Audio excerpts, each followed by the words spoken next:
Hey everyone, I'm Nate. And I'm Shannon. And this is our four-wheel drive, self-converted tiny house on wheels. Let's take a look.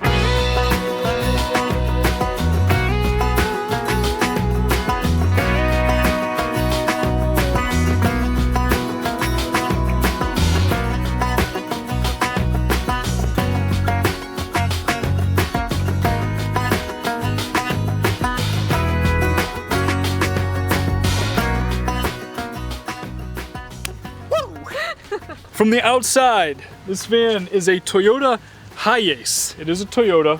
People think it's a Volkswagen, but it's not. We imported it from Japan, and the reason that we did that is because we wanted to have something that we could take off-road reliably, and this was really the only way that we were going to afford a four-wheel drive vehicle. The van is a 1995. It does have a Toyota 1KZ TE turbo diesel engine, which means that we get really good fuel economy with it, usually between 20 and 22 miles to the gallon.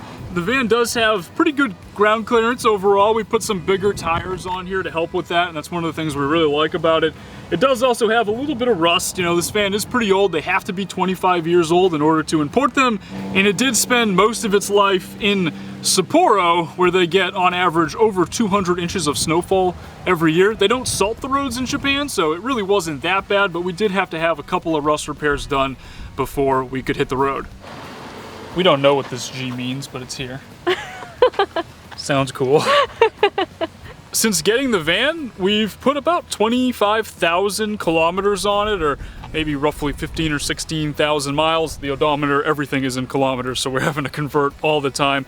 And it's been really awesome since we got it. I mean, very reliable. We really haven't had any issues. So far, so good.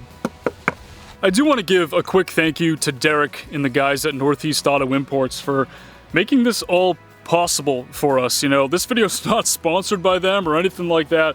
I am just extremely grateful for having stumbled upon them, you know, over a year ago, about a year and a half ago, and them finding this van for us. We would not have this van without them. They do a great job going through the vehicles when they get off the boat.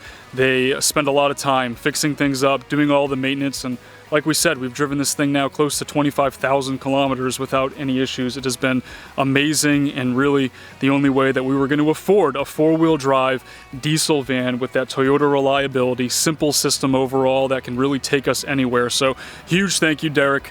Huge thank you to Northeast Auto Imports. You guys can check them out if you want. I'm going to put a link in the description below. Be sure to let them know that I sent you if you do reach out. I also want to give a quick thank you to those of you who have picked up Element Van Life calendars. I do have 2022 calendars featuring some of my favorite landscape photos from our travels over the past year. There are still a handful of them available on my website. It's elementvanlife.com/shop. And while I'm over here giving out thank yous, I should take a second to thank our Patreon supporters for supporting this journey. Without you guys, we would not be able to make these videos on a week-to-week basis as we're documenting our experiences traveling around North America in this van. So thank you guys so much for your support. Let's get back to the tour. I know the cockpit area is not super interesting in most van tours, but bear with me for a second here. It's kind of interesting in our van because, at least in terms of stuff that's in the US, you'll notice the steering wheel is a little different. It's on the opposite side. And then also, the entire engine for this van is underneath these seats. So definitely sets things up a little bit differently. Now let's check out the inside. This is our entryway. It's very small. I did maintain a little bit of extra floor space by creating this shoe rack underneath. Over here, this placard my sister got for us, it says Home of Happy Campers, and we're definitely happy campers. And over here, I guess you could call it our junk drawer. It houses sweaters that we're currently using, Nate's camera, random things that we're sort of like in the middle of using but haven't quite put away yet. It's a really handy basket. We can reach it while we're driving and also from the back, so it's usually full. This is actually our toilet. It's nothing fancy. It's basically just a bucket inside. Technically it's a composting toilet, but it works really well in emergencies and has this padding on top so we can use it as an extra seat. And underneath we have a lot of shoe storage. We can fit like 4 pairs of Nate's giant shoes under here.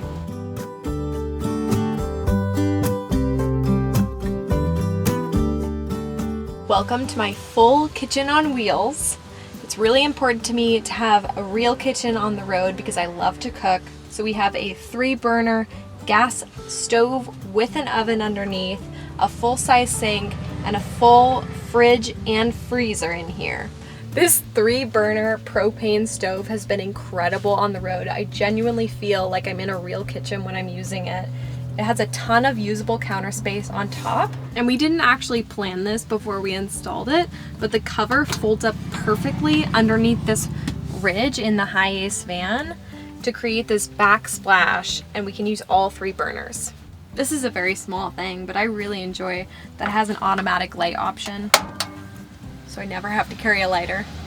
We do usually keep a towel down here while we're driving. It does rattle a little bit, but when you put a towel down, you don't notice it at all. I was very set on having a real sink in here when we moved in.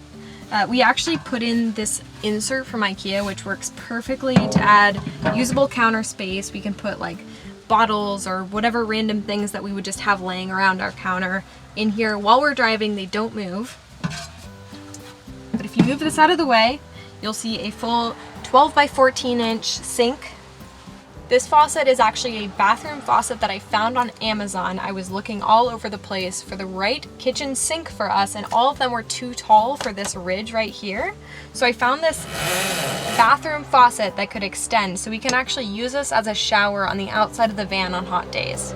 We have a water pump with full running water and a 15-gallon water tank in the back of the van.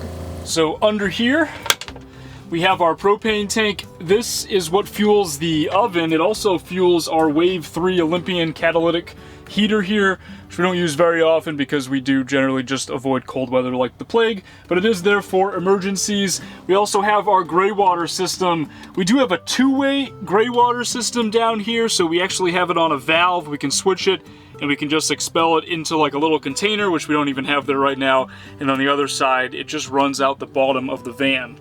And then the remaining space in here we use for cooking oils, and then we have our paper towels, a couple of cleaning supplies, and of course the all-important fire extinguisher in case of emergencies. Hopefully we never have to use that. On a side note, we absolutely love these little latches. These actually came left over from Shannon's Sprinter originally, the people that converted that, and we've used them in a few places throughout the van. They are awesome. We have one push to open drawer here that's pretty large. I can fit all the spices, our measuring cups, all my coffee equipment, and random pantry items. And we also have a toe kick storage drawer here that holds all of the items that we don't use very often, the most apparent one being seaweed. We really wanted to just try to maximize this space under here. We did want toe kicks. That was something that was really important, especially for Shannon, to give it like a realistic kitchen kind of feel in here. But, you know, when you build toe kicks, you then all of a sudden have all this space. So I wanted to do the drawer there. I actually got my inspiration from Lex on that one.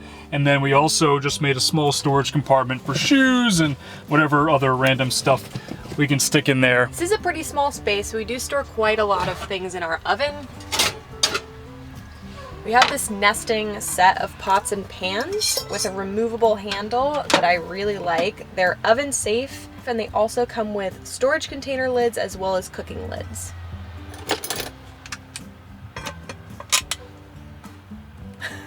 Other items we keep in the oven are just a collapsible hot water kettle and our rice cooker, which is really cute and we use it a lot. The last part of the kitchen is this storage area up here.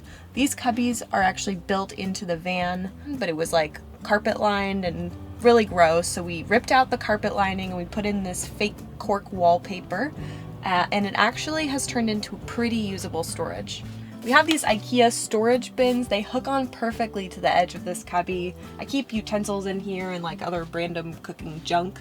Up here I keep condiments. We have like honey and Parmesan and salt and pepper and random cups that fit up there. It's perfect size for a can or a jar. We were worried about things falling out of this cubby. It didn't have any protection before, so we actually made this sort of false front with this elastic and these little pieces of wood, and nothing's ever fallen out. It works great, and I think it actually adds a little bit of extra design element. One other thing that we added to these cubbies here is that they actually have lights. What would you call them? Mood lighting? Mood lights. They're mood lights. You just turn them on by going in here, have a couple of switches, and they are USB lights, so that's why they're in there. There's a whole USB hub in there. And they change to all different colors, reds and blues and warm whites, cool whites, and we do find ourselves using them more frequently, especially when we're stealth camping, than the main lights in the van, which I guess I'll get to right now. The main lights, we made a mistake. We thought that they were 12 volt, but they were actually 24 volt. So when we did it, we thought we were gonna be able to wire them into our 12 volt system, but then they were 24 volts, so we couldn't do that. So we're just running them on the inverter right now. So you do have to switch the inverter on, which is a little bit weird. But we have these remotes right here, and you can just turn them on. They have cool and warm settings. They are very bright, so they're perfect for like when we're trying to cook. Otherwise, we don't really use them though. We tend to use these lights instead. I have to use 2 remotes, but oh well. This is our bed. It looks a little different from a lot of people's beds. This part is very short. It's 54 inches by 54 inches. Combined with this part, it makes a full-size bed. Nate and I have very different sleep schedules, so it's very important to us that he is able to stay up late and work, and I'm able to get up early in the morning and start my day, and we don't disturb the other. So I can actually sleep diagonally across this bed while he stays up late working. So when Nate is ready for bed, he can lift this part up and it creates a full-size bed that we can both sleep on. Down here, underneath the bed, we have the majority of our clothing and food storage. So my section is over here. We both have these, I think they're 15 inches by 23 inch containers that we store all of our clothes in. And then the last third we have just for food. This mattress, we actually custom ordered. It's a square mattress, 54 inches by 54 inches, and it's from Mattress Insider. We were really skeptical about ordering a custom mattress before. We thought, we don't need it, we can just get one from Amazon. But this mattress is the best mattress we've ever slept on, and we don't regret it at all. It is a memory foam mattress, and it is perfect for our needs. This seat section is also from Mattress Insider. It's 4.5 inches thick. It's a lot firmer. It's meant to be a seat cushion, but at night it lifts up to be the foot part of our bed. Setting up the bed is pretty straightforward. We kept it really simple. These are just from Amazon, right? Yep. Yeah, Amazon, just little cheap folding stools. We actually use them for a bunch of stuff around the van, but the main thing is that they are the supports for the bed. Just take this little platform right here, lift it up, and this guy unfolds real easy just on its own. Place it down, bang it around, hit stuff. And you just do the other side, slides right under. And that's really it. I just take this, fitted mattress thing. What is this called? Fitted sheet, they call it. Fitted sheet. Take the fitted sheet, slide it right over. Like Shannon said, this makes a full-size bed here, and you really can't notice the gap between the little cushion thing and the actual mattress. We do sleep with our heads that way all the time towards the back of the van, so it is only our legs that are on here. It's really difficult to really notice anything. With the fitted sheet over it like that, it makes it nice and snug. It's very, very comfortable. It's also very easy to access our clothes and our food storage while the bed is up, so we have no problem accessing anything. What else do we have about the bed? Oh, we have these cup holders. They make really loud noises, but they're pretty nice for when you're sitting in bed, hanging out. We do use this monitor here. The primary purpose of this monitor is for one of our office modes. We're gonna get into the office modes in just a second here, but we also sometimes will watch like TV on it and stuff, so we can just hang out and take our pillows and just right up against the wall here. Just kind of relax. Makes a pretty comfortable spot for us to hang out. We also have a vent fan as well. This is a max air fan. Every van has one. It's really not that interesting, but it does the job and is perfect being right over the bed like this, because when it's like 85, 90 degrees outside and you have that thing blowing on you, it actually makes it somewhat comfortable to sleep in here. So these are probably our favorite part about the van, or at least one of our favorite things. They're kind of unique, different, and they've worked out amazingly. These are our beautiful skylights. We have 2 of them. They open up, so we can get some extra ventilation up here if we need to. They're really good at trapping condensation as well, which is really nice. Sometimes the condensation even freezes and turns to ice if it's cold enough, and yeah, we really like these. One thing you might notice about this van is that it has like a million windows. The whole thing is windows, but the windows are really low. So when you're sitting up here, up on the bed, you don't really get a whole lot of light, which is another reason why we love these skylights. They give so much natural light in here, make it so it just feels more open, even though it's a pretty small van. Of course, we don't always want to have blinding amounts of light coming in from the skylights, especially if we're like stealth camping and we're parked under a street light or something like that. So we have these window covers here. Shannon's sister Tyler made these for us, and they do an awesome job of blocking out the light. They fit perfectly in here, slide right in. As far as curtains in the rest of the windows, up here in the front, we actually reuse the existing tracks from the original Hiace build. This is just blackout curtain from Amazon that we repurposed into these curtains. Brief intermission. We'll just close this for now. This is a relatively small van overall, about 55 square feet of living space from behind the front seats up here to the back. That being said, we made it a point to maximize storage space throughout this van. I mean, every little spot that we can, we try to fit storage. There is a compartment underneath the bench that Shannon is sitting on right now where the power system is. There's also a lot of storage in there as well, though. We also have this door right here with a ton of storage. And then we have this compartment that I built. It's like almost like a false wall, I guess. I put my backpack up here. It took us a few tries, but we finally found this home for it where it fits nicely up here. Behind that, I keep my guitar as well, my folding guitar, and then we just kind of put a bunch of other random stuff. What's nice about this is that these latches actually lock too, so we can put it up there. They're nice and secure. Set them aside if we are going to be away from the van for a little while. Back here, we have the garage. One of the benefits of having the platform bed like this is that we do gain a ton of space underneath. And I guess I kind of have a lot of hobbies between surfing and golf. So the things that I have take up a little bit of space. This bag here is just a bunch of wetsuit gear, sporting gear. It also is important for us to carry some spare parts. This van is imported from Japan, so you can't just like go to your local AutoZone to get an oil filter or to get like brake pads. So we do have just this box from DHL actually. It was shipped over from Japan. And we keep with just a bunch of spare parts. We also have some extra van build stuff as well. And then our water tank is here. And there's just a lot of storage. We are kind of in like a transition phase right now where we're trying to figure out what we need when we hit the road again versus what we don't need.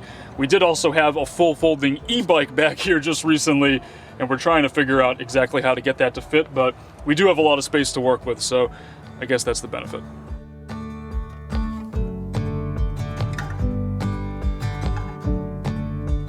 This is our Lagoon table mount. This is Nate's primary office setup.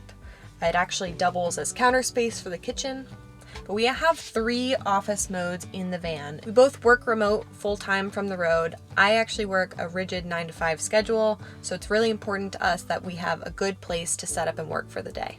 The other main office mode, which Shannon tends to use more often than not, is right up here on the bed. She just sits, puts the pillow up, similar to how when we watch TV we sit, but then she has this little stand here for the laptop. Hopefully I can get it out. So there we go. Sets right up.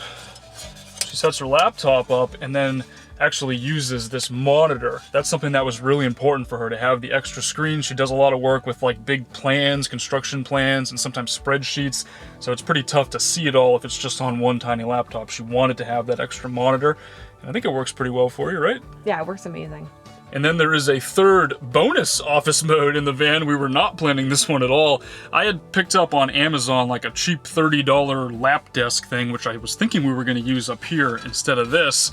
But instead, we find ourselves actually using it in the front seat. Shannon can set up her laptop while we're driving, and it just conveniently fit absolutely perfectly right in the front seat. By the way, one thing I forgot to mention on the outside is that we do have an awning on this van. It has this magnificent like 1990s print on it. It definitely looks pretty dated. I mean, we've used it maybe a grand total of 5 times since we got the van, but it is nice to have. And speaking of mid-90s, this whole van in here, guys, like I said before, it was 25 years old when we got it. It did have a camper setup, but the camper setup was pretty dated as well. It kind of smelled pretty moldy. It was a cool layout, but it was not really going to work for us full time while we were on the road as a couple in such a small van. So what we did is we completely gutted it. We pulled everything out and started from scratch. We got the whole thing down to bare metal, and then I used some Rust-Oleum paint and really just cleaned everything up in here as best that I could. And then we started building the floor. So the subfloor itself is what I like to call a floor sandwich. It's an 1/8 inch of plywood, and then in the middle of the sandwich is a 1/2 inch piece of foam XPS insulation, and then on top of that we used another 1/2 inch piece of plywood. And making the template for this was really easy because we already had the old subfloor. We had just pulled it out a couple of days beforehand, so I was able to get in there, create a perfect template, and then start building the subfloor. And then on top of the subfloor we actually used hardwood planks. These were left over from my sister's house. She had just done her floors like a year beforehand. She had a big box of them left over, so we took them down and we were able to use them in the van, and we were pretty happy with how they turned out. For a second here, I want to mention probably the most difficult part of this van build. It was the walls and the ceiling. So if you can picture this, I'll show you guys right now what we were working with. It was just an empty fiberglass shell up here, and it's like this weird top, right? The high top is all like these like weird contours, and it's all over the place. So we had to figure out a way to hang the walls and the ceiling. What we ended up doing was creating blocking all throughout the walls and the ceiling, and then securing it to the actual fiberglass with a Loctite construction strength adhesive. And then I used a lot of rivet nuts everywhere. I put rivet nuts in all these different pieces of blocking all throughout the van. That way, you know, with an Allen wrench, if you gave me an Allen wrench right now, I could take the whole thing down like the next 10 minutes or so. That's particularly helpful, I guess, if, you know, we had like a leak or something like that. We didn't really know. This was an old van, so we didn't know what we were going to get ourselves into. Fortunately, we have not had any issues to this point, so I have not had to take down the whole ceiling or anything, but the option's there if I ever need to. Like I said before, a vast majority of this van is just windows everywhere, but for the spots of the walls in the ceiling that are not windows, we did use a 3M Thinsulate insulation and stuffed it in as much as we could, and I think that that helps. I mean, the temperature definitely fluctuates in here pretty frequently because of the windows. We do also get a lot of condensation on colder nights. In terms of power, our off-grid power setup, I actually just rebuilt this entire system last week, and I'm very, very excited about it, guys. I have 200 watts of flexible solar panels on the roof. We can't really put more than 200 watts because we don't want to block our skylights. Like we said before, that's like one of our favorite parts of the van, but we are running that through a Renogy MPPT/DC to DC charge controller. It's an all-in-one system, so what it does is it takes power from the alternator and from the solar panels. It prioritizes whatever one it can and puts that power automatically into our power bank. We don't have to switch it on, we don't have to switch it off, it just does the job perfectly. We also have a 1000 watt pure sine wave inverter by Renogy, and then a 120 amp hour AGM battery. I am planning to upgrade that to lithium at some point, but I had the AGM battery left over from our previous system and have just decided to work with it, and it's actually working extremely well to this point. I did also run a couple of permanent AC outlets to various points throughout the van, so you just switch that inverter on and then can plug in rice cooker, computers, whatever we need to do. And like I said, it's a solid setup. I'm very excited about the new upgrades. I think it's going to be so much better for us while we're on the road. Hope you guys enjoyed this little tour video. We've been wanting to do this for quite some time. At some point, I will say, like, it is a small van. I know a lot of folks will say in the comments throughout this video, and previous videos have said before as well, that it's just too small for two people. And, you know, you're not entirely wrong. Like, it's a small space, 55 square feet. It's a little bit bigger than like a Volkswagen Westfalia. The high top definitely makes it feel bigger in here, but it's not as big as like an extended Sprinter. It's not as big as a small RV or a box truck. And at some point, Shannon and I will start thinking about getting a bigger vehicle for us full-time on the road. I don't know if that's going to be in the next month or the next year. It's going to kill me to sell this van when that time comes, but at the same time, it's something that we are thinking about. So I guess if you're interested, feel free to send me an email, nate@elementvanlife.com. We'll entertain some offers. I don't know if I'm 100% ready to part ways with it just yet.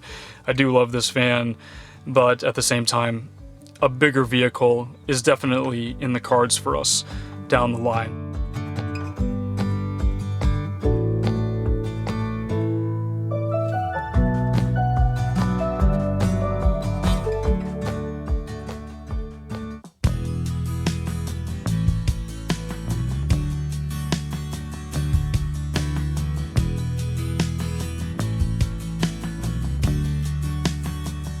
Stop it.